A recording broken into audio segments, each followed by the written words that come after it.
আন্দোলন আগামী দিনেও থাকবে, বিরোধীরা থাকেই, কিন্তু সেই আন্দোলনের যেন উদ্দেশ্য সঠিক হয়। উদ্দেশ্য যদি মানুষের হিতে হয়, নিশ্চয়ই শোনা হবে। আগামী দিনে আরো এইভাবে অপরাধ দমন হবে।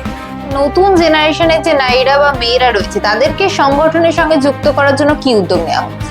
আমাদের যে আন্দোলনটা করা হয়েছে, সেই আন্দোলনের যে মেন উদ্দেশ্যটা কি? স্টুডেন্টরা আন্দোলন করেছে, ঠিক আছে। সোশ্যাল মিডিয়া জুড়ে একটা নতুন পার্টির নাম খুবই সামনে আসছে, ককরোচ জনতা পার্টি। এই পার্টি নিয়ে পার্সোনালি আপনার কি মত?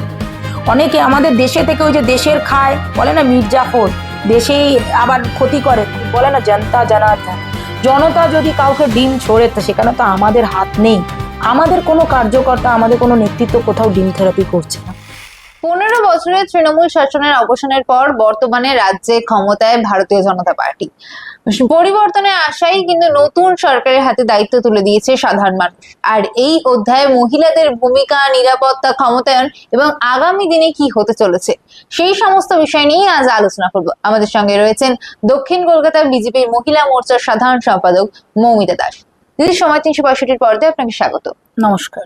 আচ্ছা, প্রথমেই জিজ্ঞেস করবো, 15 বছরের শাসনের অবসানের পর দল ক্ষমতায় এসেছে, মানুষের তো অনেক দাবি দেওয়া, সেই প্রত্যাশাগুলো মহিলা মোর্চা কিভাবে পূরণ করছে? দেখুন, সব থেকে আগে বলি, আমি একজন সাংগঠনিক পদে আছি, ঠিক আছে। সরকারকে মানুষ এনেছে, জনগণ জিতিয়ে এনেছে, ঠিক আছে। আমরা একটা লড়াই করেছি, যেহেতু সাংগঠনিকভাবে আমি অনেকদিন ধরে দায়িত্বে আছি, তো আমরা একটা লড়াই করেছি।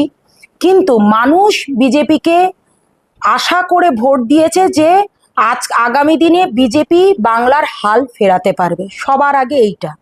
দ্বিতীয় কথা হচ্ছে, মহিলা মোর্চা মানে হচ্ছে যে আমরা মহিলাদের দুঃখ কষ্ট শুনবো, পাশে থাকবো, প্লাস শুনে আমাদের প্রশাসনিক যারা দায়িত্বে আছে সেখানে বার্তাগুলো পৌঁছাবো। আমরা কাজটা করি না, আমরা বার্তাটা পৌঁছাই প্রশাসনিক মানুষজন যারা আমাদের দায়িত্বে আছে, আমাদের মুখ্যমন্ত্রী, মাননীয় মুখ্যমন্ত্রী শুভেন্দু অধিকারী, আমাদের যে আরো মন্ত্রীগণ যারা আছেন, আমাদের অগ্নিমিত্রা দি আছেন মাননীয়া, আমাদের দিলীপ ঘোষ দাদা আছেন, সবাই যারা আছেন, সবাই মিলে প্রশাসনিক দায়িত্বে যারা আছেন, আরো এমএলএ শঙ্কর দা, তারপরে আমাদের ইন্দ্রনীল খা, আমাদের মাননীয় আমাদের স্পোর্টস মিনিস্টার, তো এনারা সবাই মিলে কিন্তু আজকে জনগণের পাশে থাকছে, জনগণের দুঃখ কষ্ট শুনছেন। আর মহিলাদের জন্য ভারতীয় জনতা পার্টি সবকিছু দেখছে। আপনি চেষ্টা করছে, দেখুন 2 মাস 2.5 মাস 3 মাস তো সরকারটা এসছে, পুরো 3 মাসও এখনো হয়নি। আমাদের তার মধ্যে আমাদের অন্নপূর্ণা ভান্ডার দেওয়া হয়েছে, আমাদের মহিলা যেটা আমাদের বাহিনী, যেটা প্রত্যেকটা থানায় আছে, অনেক ওসি মহিলা হয়েছে। তারপরে আমাদের যেভাবে পুলিশ, আমাদের এখানে প্রশাসন যেভাবে কাজ করছেন, যে আমাদের এই 3 মাসের মধ্যে আমার মনে হয় না যে কোনো দল এইভাবে চেষ্টা করে প্রশাসনকে। আমাদের কিন্তু বারবার মাননীয় আমাদের শ্রমিক ভট্টাচার্য মহাশয়, যিনি আমাদের রাজ্যের সভাপতি, উনি কিন্তু বলছেন যে আমাদের দলেরও, আমাদের সবার আগে কিন্তু দেশ, আমাদের দলের নিয়ম হচ্ছে সবার আগে দেশ, তারপরে হচ্ছে দল, তারপরে হচ্ছে ব্যক্তি। কিন্তু সেই জন্য আমাদের সভাপতি উনি বলছেন যে দলেরও যদি কোনো কার্যকর্তার, আমরা তো মানুষ, যদি মনে হচ্ছে যারা যদি জেতার পরে ভুল কিছু করছে, তো তাদেরকেও আপনারা রেয়াত করবেন না। আপনি বলুন তো, আমার 49 বছর ধরে আমি যেটা ভাবছি যে সিপিএম তৃণমূল থাকার পরে আজকে কোন ইলেকশন এরকম গেছে যার পরে কোনো মৃত্যু হয়নি, যার পরে কোনো এরকম দাঙ্গা হয়নি?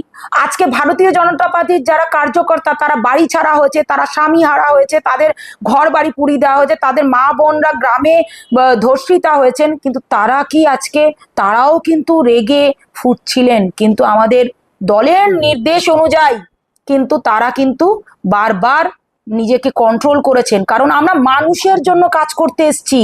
আর মহিলাদের বিষয়ে তো আমাদের অনেক প্রকল্প আসছে। আমাদের আজকে যে আমাদের প্রেগনেন্ট মহিলাদের জন্য 21,000, তারপরে হচ্ছে আমাদের ওষুধের, আপনি এখানে দেখুন স্বাস্থ্যর ক্ষেত্রে কত বদল হচ্ছে। তারপরে হচ্ছে শাস্তির ক্ষেত্রে দেখুন, যেখানে মহিলাদের রাত 8টার পরে, মাননীয় বলেছিলেন মুখ্যমন্ত্রী যিনি ছিলেন, যে রাত 8টার পরে বেরোবেন না। আজকে বলুন তো কোন মহিলা রাত 8টার পরে বেরোচ্ছে না? বা যেখানে যা কিছু দুর্ঘটনা ঘটেছে, আপনি বারুইপুরের সাথে সাথে অ্যাকশন হয়নি।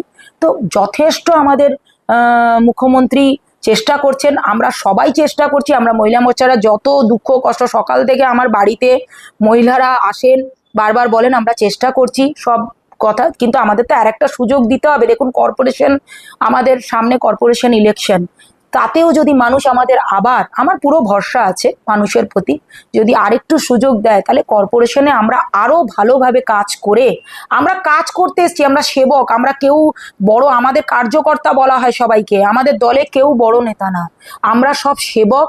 আর আমাদের সিনিয়র যারা আছেন দাদারা, তারা হচ্ছে নিজের জীবন, আপনি শ্রমিকদার দেখুন, আপনি আমাদের জেলা সভাপতি অনুপম দার দেখুন, তা দীর্ঘদিন ধরে তারা নিজেদের জীবন কিন্তু পুরো দিতে, আপনার আমাদের এমএলএ সাহেব এই বেহালা পূর্বের শঙ্কর দাকে দেখুন, এনাদেরকে দেখুন, তো তারা নিজেদের অর্ধেকের বেশি জীবন কিন্তু তারা দল মানুষের স্বার্থে দিয়ে দিয়েছেন। তো সেই জন্য এইটুকুই বলবো, যা মানুষকে ভরসা রাখতে, আবারও ভরসা রাখতে, ভারতীয় জনতা পার্টি যে স্টেটে এসছে সেখানে কাজ করার চেষ্টা করেছে, সেখানে কাজ করেছে, উন্নতি হয়েছে বলেই কিন্তু বারবার তা সেখানে মানুষ ভরসা করছে। আমরা এখানে কাজ করতে এসেছি, কাজের মাধ্যমে আমরা দীর্ঘ 50 বছর 60 বছর এখানে থাকবো। আমরা কোনো মানুষকে ভয় দেখিয়ে, কোনো মারপিট করে, কোনো দাঙ্গা করে, কোনো ভুল পদ্ধতিতে আমরা থাকবো না। আমরা মানুষের সেবা করব, মানুষ আমাদের আবার ভরসা করে জিতিয়ে আনবে। আচ্ছা, রাজ্যের বিভিন্ন জেলায় মহিলা মোর্চার সাংগঠনিক যে কাজকর্ম সেটা কিভাবে চলছে বলে মনে হচ্ছে, মানে কতটা চলছে? রাজ্যের বিভিন্ন জেলায় আমাদেরকে এখন, আমাদের বাজেট সেশন চলছে, আমাদের যারা মহিলা মোর্চা, আমাদের এই লাস্ট 1 মাস মহিলা মোর্চা বলে না, পুরো রাজ্যে মহিলা, তারপরে আরো অন্য মোর্চা মাদার সবাই মিলে আমাদের প্রশিক্ষণ চললো। 25শে জুলাই থেকে 25শে জুন থেকে 25শে জুলাই অবধি প্রশিক্ষণ চলছে, আমাদের পার্টির ক্লাস করতে হচ্ছে। তারপরে আমাদের বিভিন্ন জায়গায় হচ্ছে বাজেট সেশন হচ্ছে মহিলাদের, তারপরে হচ্ছে মহিলারা আমাদেরকে বলেই দিয়েছেন আমাদের রাজ্য সভাপতি যে আপনারা বাড়ি বাড়ি যান, যে বাড়ি বাড়ি মহিলাদের কি অসুবিধা আছে, তারা উজ্জ্বলা গ্যাসের ইয়েটা পেয়েছে কিনা প্রকল্প, তারপরে হচ্ছে যারা আমাদের বিধবা ভাতা আছে সেটা হচ্ছে কিনা, কোনো দুস্থ মহিলা, আমাদের যে কোনো প্রকল্প কোনো হাই রাইজ বিল্ডিং এর জন্য না, আমাদের যে কোনো প্রকল্প ভারতীয় জনতা পার্টিতে বিশেষ করে মহিলাদের জন্য যা করা হচ্ছে, সেই প্রান্তিক, সেই লাস্ট মহিলাটির জন্য যেখানে দরকার। আর আপনি হয়তো আরেকটা জিনিস আমি আলোকপাত করব, যেটা হয়তো আমাদের এখানে আলোকপাতই করা হয় না দীর্ঘদিন ধরে, পুরুলিয়া এমন একটা জায়গা আমাদের, সেখানে কিন্তু এখনো, যেটা আমি আরো রিসেন্ট ভালোভাবে শুনেছি, যে এখনো অনেক জায়গায় মহিলারা জল ভরতে যায় বাড়ির থেকে দূরে গিয়ে, সেখানে অনেক বড় প্রকল্প আসছে যাতে তাদের ওই দূরে গিয়ে, কারণ আমাদের মোদিজি এমনি গুজরাটেও করেছেন, এখানেও হবে, যে জলটা যাতে তাদের অত দূরে গিয়ে ভরতে না হয়, মহিলাদের তো না। তারপরে নানান জায়গায় টয়লেট করা হবে, তারপরে হচ্ছে যে কোনো আমাদের যে হসপিটালে যেখানে মহিলা ওয়ার্ড আছে, মহিলা ইয়ে আছে, সেগুলো সেইভাবে কেয়ার নেওয়া হবে। তো মহিলাদের জন্য আমরা এইভাবে জায়গায় জায়গায়, আমাদের তো বাড়ি বাড়ি চলে যেতে বলছে, আমরা যাচ্ছি, যেখানে যেটা প্রবলেম হচ্ছে আমরা জানাচ্ছি, সেটা আমরা আমাদের প্রশাসনিকভাবে যারা দায়িত্বে আছে তারা চেষ্টা করছে। নিশ্চয়ই আমাদের কাজের মাধ্যমে মহিলারা উপকৃত হয়েছেন, আগামী দিনেও উপকৃত হবেন। সব থেকে বড় হচ্ছে মহিলা বিল, যেটা আপনার মাননীয় মুখ্যমন্ত্রী যিনি ছিলেন আগে, উনি নিজেকে মহিলা মা বলে সব জায়গায় দিতেন, আমি মা। মা তো আমি জানি, আমরা ছোট থেকে কি জানি আপনি বলুন তো, আমরা মহিলারা ত্যাগের প্রতীক, মা মানে ত্যাগ করবে। তিনি তো কোনোদিনই এইসব নিয়ে কোনো কিছু ভাবেনি। প্লাস মহিলাদের 33% যে সংরক্ষণ বিলটা নিয়ে উনি তো সব থেকে বেশি বিরোধিতা করতে দিল্লি অবধি চলে গেছেন, সেটাও আমাদের আগামী দিনে পাস হবে। মোদিজি মহিলাদের জন্য সবসময় ভেবেছে, ভারতীয় জনতা পার্টি মহিলাদের জন্য সবসময় ভাবছে, আগামী দিনেও ভাবা হবে, দেখে নেবেন যে কিভাবে ভাব। আচ্ছা, নতুন জেনারেশনের যে নারীরা বা মেয়েরা রয়েছে তাদেরকে সংগঠনের সঙ্গে যুক্ত করার জন্য কি উদ্যোগ নেওয়া হচ্ছে? তাদেরকে সংগঠনের সাথে যুক্ত করার জন্য প্রথমে আমরা, অনেকেই আসছে সকাল থেকে বিকেল অবধি, অনেক শিক্ষিত স্টুডেন্টরা আসছে।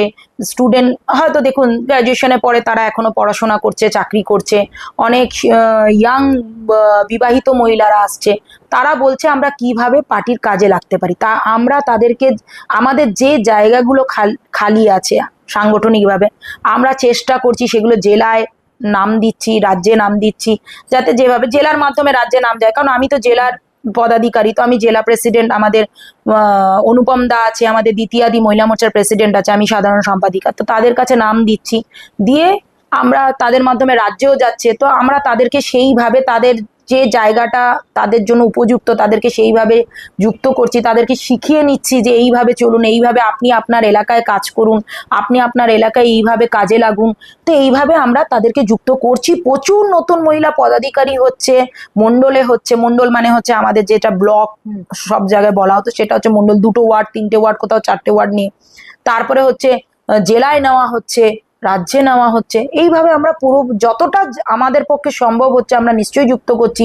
তবে আগামী দিনে প্রশাসনিকভাবেও অনেক জায়গা ফাঁকা আছে, সেগুলোতেও মহিলাদেরকে যুক্ত করা হবে। যুক্ত করার জন্য নাম লিস্ট সব নেওয়া হচ্ছে, যার যেরকম যোগ্যতা। তো এটা আপনি ক্রমশ দেখতেই পাবেন। অপরাধ দমনে বা বিভিন্ন সমস্যার কথা জানাতে আজই অনেকগুলো টোল ফ্রি নম্বর যেগুলো জারি করা হয়েছে, তো এটাতে অপরাধ কতটা দমন হবে বলে আপনার মনে হচ্ছে এই নম্বরের মাধ্যমে? আপনি তো দেখতেই পাচ্ছেন যে এখনই যখন টোল ফ্রি নাম্বার ছিল না তখনই কতটা চেষ্টা করা হয়েছে, শাস্তি দেওয়া হয়েছে। আগামী দিনে আরো এইভাবে অপরাধ দমন হবে। দেখুন, আমাদের কিন্তু ধর্মনিরপেক্ষতা, আমাদের দল কিন্তু দেশে ও যে কোনো রাজ্যে কিন্তু পালন করে। ধর্মনিরপেক্ষ মানে কি, মানুষ আন্দোলন কেন করবে না, করবে, নিশ্চয়ই আন্দোলন করবে, স্টুডেন্ট করবে, মহিলারা করবে, সবাই। আমরা কিন্তু বিরোধীদের পক্ষ না। আপনি বলুন তো, বাংলার রাজনীতিতে কোনো দলই বিরোধীরা যখন আন্দোলন করেছে তাদেরকে কি আন্দোলন করার জায়গা দিয়েছে? আমাদের কিন্তু প্রশাসনিকভাবে কিন্তু তাদেরকে আমরা পারমিশন দিচ্ছি, প্রশাসনিকভাবে পারমিশন দেওয়া হচ্ছে। আমাদের মাননীয় মুখ্যমন্ত্রী, আমাদের দেশ রাজ্যের যত নেতারা উপস্থিত আছেন তারা কিন্তু দিচ্ছেন। কি আন্দোলনের মাধ্যমে আমরা জানতে চাইছি যে আমাদের কোথায় ভুল হচ্ছে। আমরা তো সবাই দিনের শেষে মানুষ, তো সেটাকে আমরা রেকটিফাই করার চেষ্টা করছি। কিন্তু আজকে সেই আন্দোলনের নাম করে কেউ যদি রাজ্যের কোনো জিনিস, মানে রাজ্যের যে আপনার যে প্রশাসনিক ভাবে মানে প্রশাসনিক যে জিনিস আছে, তারপরে হচ্ছে আমাদের পুলিশ, এদেরকে যদি কেউ নষ্ট করে, আমাদের যে সরকারি জিনিস নষ্ট করে, বা মানুষকে প্রবলেমে ফেলে, দৈনন্দিন মানুষকে প্রবলেমে ফেলে, তারপরে তারা তাদের আন্দোলনের যে আসল, আপনি বলুন তো, যে আন্দোলন হয়েছে তাদের আন্দোলনের মেন উদ্দেশ্যটা কি সেটা তারা দেখিয়েছে। যদি সেটাই ঠিক না থাকে তাহলে আন্দোলন করে তো সাধারণ মানুষকে তারা হ্যারাসমেন্ট করছে। তো সেইটা কিন্তু আমাদের মাননীয় মুখ্যমন্ত্রী বলেছেন সেটা দমন হবে। কেউ যদি সঠিক কথা নিয়ে আসে নিশ্চয়ই শোনা হবে। উনি শুনছেনও, জনতার দরবারে সব জায়গায় শোনা হচ্ছে, চিঠির মাধ্যমে, টোল ফ্রি নাম্বারের মাধ্যমেও শোনা হবে। কোনো মুখ্যমন্ত্রী এরকম জনতার দরবারে বসেছে প্রথম দিন থেকে? তাহলে টোল ফ্রি নাম্বারেও শোনা হবে। কিন্তু আন্দোলন আগামী দিনেও থাকবে, বিরোধীরা থাকেই, কিন্তু সেই আন্দোলনের যেন উদ্দেশ্য সঠিক হয়। উদ্দেশ্য যদি মানুষের হিতে হয় নিশ্চয়ই শোনা হবে। কিন্তু উদ্দেশ্য যদি হয় যে সরকারি জিনিসপত্র নষ্ট করা, মানুষকে হ্যারাসমেন্ট করা, রাজ্যকে ক্ষতিগ্রস্ত করা, তাহলে সেই আন্দোলনের যারা গুন্ডারা আসবে তাদেরকে সাথে সাথে অ্যাকশন নেওয়া হবে। সেটা আমাদের মাননীয় মুখ্যমন্ত্রী জানিয়ে দিয়েছে, আর সেটা আগামী দিনে আপনি দেখতেও পাবেন। আচ্ছা, আপনি যে আন্দোলনের কথা বললেন, সেই আন্দোলনের কথা সামনে আসলে বা এখন সোশ্যাল মিডিয়া জুড়ে একটা নতুন পার্টির নাম খুবই সামনে আসছে, ককরোচ জনতা পার্টি। এই পার্টি নিয়ে পার্সোনালি আপনার কি মত? আপনি বলুন তো, এই পার্টিটার কোনো অস্তিত্ব আছে? আমরা অনেক ইন্ডিয়ানরা আছি যারা আমরা বিদেশে চাকরি করতে যাই, পড়তে যাই, যেতেই পারি। এবার বিদেশে যে চাকরি করতে যাচ্ছি, পড়তে যাচ্ছি, কিন্তু আমরা ইন্ডিয়ান। আমরা হঠাৎ করে মনে করলাম যে একটা ইস্যু হয়েছে, সেই ইস্যুটা কোনো মানুষ দ্বারা ভুল হয়েছে। আচ্ছা, আমাদের কিন্তু আমরা এটা বিচার করি না, যদিও আমার এটা বলা উচিত না, কিন্তু আমি বলতে বাধ্য হচ্ছি। একটা যখন কোনো প্রশ্নপত্র হয় বা কোনো ডিপার্টমেন্টে কাজ হয়, সেখানে কিন্তু ডিপার্টমেন্টের ডাইরেক্টর, আইএস অফিসাররা থাকে, তারাই কিন্তু মেনলি দেখে। হ্যাঁ, কিন্তু মন্ত্রী, আমাদের মাননীয় মুখ্যমন্ত্রী, মানে মাননীয় মন্ত্রী, সেই ডিপার্টমেন্টের মন্ত্রীর ওপরে দোষটা আসে, যেহেতু তার সাইনটা হয়, তাকে কি দেখে নেওয়া উচিত না? কিন্তু ঠিক আছে, আমাদের যে আন্দোলনটা করা হয়েছে সেই আন্দোলনের যে মেন উদ্দেশ্যটা কি, স্টুডেন্টরা আন্দোলন করেছে, ঠিক আছে, তারপরে আবার পরীক্ষা নেওয়াও হয়েছে, যথাযথভাবে অ্যাকশনও নেওয়া হচ্ছে, যারা এর মধ্যে আছে তাদের শাস্তিও দেওয়া হবে, শাস্তি দেওয়া হচ্ছেও, সেটা তো আমাদের মাননীয় প্রধানমন্ত্রী বলে দিয়েছেন। কিন্তু সেটাকে স্টুডেন্টকে সামনে রেখে কেউ বিদেশ থেকে চলে এলাম, কেউ এখান থেকে চলে এলাম, আর কেউ দেশে বিরোধী আছে যারা কংগ্রেস, তারপরে হচ্ছে যত দল আছে, তৃণমূল, আপনি শুনুন তো কি বলেছে আজকে ককরোচ পার্টির যে হেড, বলেছে যে তৃণমূল হেল্প করছে। তারা সেই হেল্প করে তাদেরকে উত্ত্যক্ত করে আমাদের দেশের ও আমাদের রাজ্যের শান্তি বিঘ্নিত করা হচ্ছে, সেটা মানা হবে না। যেটা ন্যায্য কথা, আমি আগেও আপনাকে বলেছি, আর এই ককরোচ পার্টির কোনো অস্তিত্ব নেই, কোনো অস্তিত্ব নেই। স্টুডেন্টদেরকে আমরা সবসময় হাতিয়ার করি, আর এটা একটা বিদেশি উদ্দেশ্য। অনেকে আমাদের দেশে থেকে ওই যে দেশের খায় বলে না মির্জাফর, দেশেই আবার ক্ষতি করে, তারাও আছে। আর কিছু বিদেশিদের উদ্দেশ্য, বিদেশি ভাবে যে ভারত এইভাবে যে এইখানে চলে যাচ্ছে, ভারতীয় যে আজকে ভারত কোথায় চলে গেছে আপনি ভাবুন তো, আমাদের ভারতীয় জনতা পার্টি, আমাদের মাননীয় প্রধানমন্ত্রীর নেতৃত্বে কোথায় চলে গেছে, সেটা না করে, সেটা না সহ্য হয়ে ওই এই জায়গাগুলোতে উদ্যোগ নিয়ে ওই স্টুডেন্টদের সামনে রেখে একটা পার্টি গঠন করে আজকে এই আন্দোলন করে যাচ্ছে, সেটার কোনো অস্তিত্ব নেই, আগামী দিনেও থাকবে না, আপনি দেখবেন। আচ্ছা, আপনি বলছেন এই ককরোচ জনতা পার্টির কোনো অস্তিত্ব নেই, কিন্তু আমরা সরাসরি ভাবে দেখছি যে ছাত্র আন্দোলনের সঙ্গে, ছাত্রদের সঙ্গে ককরোচ জনতা পার্টিও যুক্ত ছিল, এবং তাদের সামনেই কার্যত ধর্মেন্দ্র প্রধান ইস্তফা দিলেন। তাহলে কি কোনোভাবে মনে হচ্ছে যে কেন্দ্র এই নতুন উঠতি পার্টির সামনে মাথা নত করে দিচ্ছে? আমি আপনাকে আগেই বলেছি, আমাদের পার্টির মেন উদ্দেশ্য হচ্ছে দেশ, ফার্স্ট দেশ, সেকেন্ড পার্টি, থার্ড হচ্ছে ব্যক্তি। যখন একটা তো দেখুন, একটা এই যে আগামী দিনে আমাদের মাননীয় প্রধানমন্ত্রী বলেছেন যে যারা এর মধ্যে লিপ্ত ছিল তাদের শাস্তি হবে, হ্যাঁ, এবার যে ভুলটা হয়েছে সেটা শুধরানোও হয়েছে। এবার যখন স্টুডেন্টদের ডিমান্ড ছিল, ককরোচ জনতা পার্টি যে আছে তারা কিন্তু স্টুডেন্টদের সামনে রেখে মানে মানে দেখাচ্ছে আন্দোলন করতে, তারা কি স্টুডেন্টদের সত্যি পাশে আছে? কিন্তু স্টুডেন্টরা তো আমাদের দেশের ভবিষ্যৎ, তাদের ডিমান্ড ছিল, আর যেহেতু ওই ডিপার্টমেন্টের ভুল হয়েছে সেই জন্য তাকে ইস্তিফা দেওয়ানো হয়েছে, তার জন্য তাকে ইস্তিফা দেওয়ানো হয়েছে। এটার জন্য মাথা নত না। যখন আমরা দেশ চালাই, যখন আমরা রাজ্য চালাই, আমাদের মানুষ হচ্ছে সবার ওপরে, স্টুডেন্ট দেশের ভবিষ্যৎ, তাদের কথাগুলো তো আমাদেরকে কিছু হলেও শুনতে হবে। কি ভুল হয়েছে, ডিপার্টমেন্টের ভুল হয়েছে, কিন্তু আপনি বলুন, সেই জন্য আমাদের এই সিদ্ধান্ত নেওয়া হয়েছে। এটা দলের সিদ্ধান্ত, এর মধ্যে আমি একজন ছোট জেলার কার্যকর্তা, এটা দলের দেশের স্বার্থে কি সিদ্ধান্ত, সেই সিদ্ধান্ত নেওয়া হচ্ছে। কারোর কাছে কেউ মাথা নত করেনি। দেশের মানুষ হচ্ছে আমাদের দলের কাছে, দেশ হচ্ছে আমাদের দলের কাছে ফার্স্ট প্রায়োরিটি। সেটার জন্য আমাদের নেতৃত্ব যা সিদ্ধান্ত নেবে, আমরা সাধারণ কার্যকর্তা, আমরা সবাই তা মেনে নেব।